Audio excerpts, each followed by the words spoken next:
안녕하세요. 법률사무소 권명입니다. 오늘은 강간죄 혐의를 받고 있는 피의자 입장에서 해결 방안을 설명해드리겠습니다.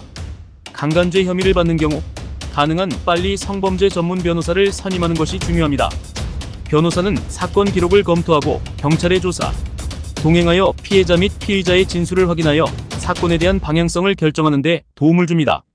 혐의를 부인하는 사건의 경우 수사 단계부터 변호사는 피의자에게 유리한 증거와 정황을 적절한 시기에 제출할 수 있도록 조력합니다.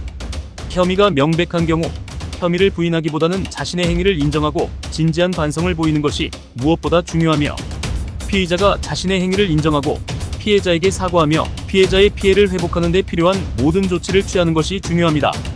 이는 성범죄 특성상 피의자가 직접적으로 피해자를 만날 수 없다는 점에서 변호사의 역할이 무엇보다 중요한 사안입니다. 혐의를 인정하는 사건에서 피해자와 합의를 도출하기 위해서는 중간의 변호사의 역할은 절대적입니다. 수사기관은 피의자가 성범죄 피해자와 직접적으로 연락하는 것을 2차 피해로 규정해 상당히 안 좋게 생각하며, 만일 피해자가 이에 대해 수사기관에 신고를 하는 경우 구속수사로 확대될 수 있기 때문에 피해자와 합의는 조심스럽게 다가가야 합니다. 이는 선임한 변호사를 통해 시도를 해야 하며, 피해자에게 진심 어린 사과와 피해자의 피해를 회복하는 데 필요한 모든 조치를 취하는 것이 중요합니다. 이는 피해 회복을 위한 노력으로 간주되며 강간죄 혐의에 대한 선처나 감경의 가능성을 높일 수 있습니다. 혐의를 부인하는 사건에서는 객관적인 증거를 제시하는 것이 무엇보다 중요합니다.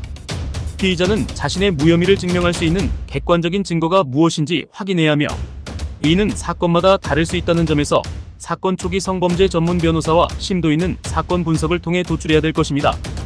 무혐의를 입증할 증거가 있는 경우 사건 초기 수사기관에 제출하여 사건을 되도록 빠르게 종결될 수 있습니다.